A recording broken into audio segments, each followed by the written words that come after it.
آج ہم آپ کو 5 سوال اور دے رہے ہیں اور ان کا بھی ٹائم قیامت تک.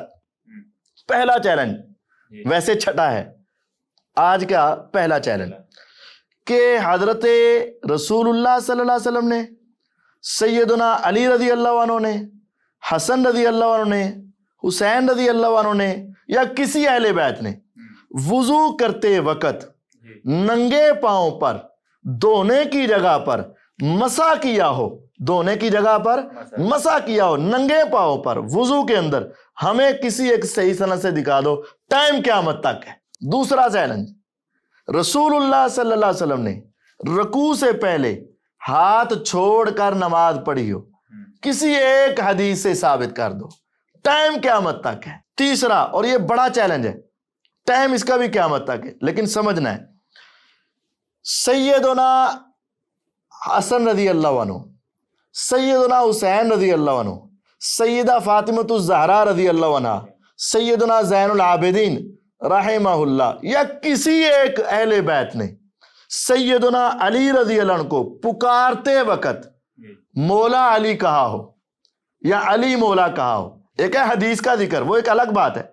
جس طرح مرزا صاحب پکارتے وقت، ذکر کرتے وقت، ان کا نام لیتے وقت، ان کا تذکرہ کرتے وقت علی مولا، مولا علی کہتے ہیں.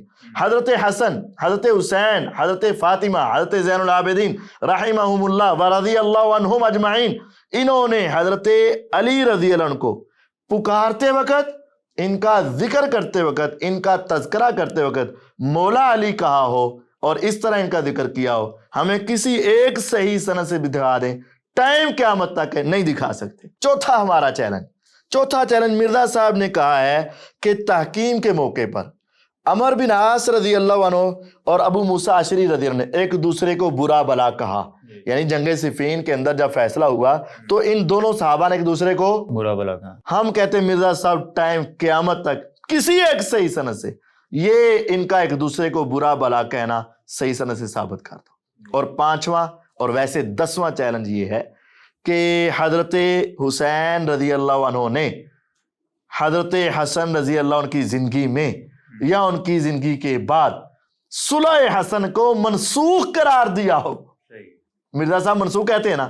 حضرت حسین رضی اللہ عنہ نے حضرت حسن رضی اللہ عنہ کی زندگی میں یا ان کے بعد صلح حسن کو منسوخ قرار دیا ہو، کسی ایک صحیح سند سے ثابت کر دو، ٹائم قیامت تک ہے.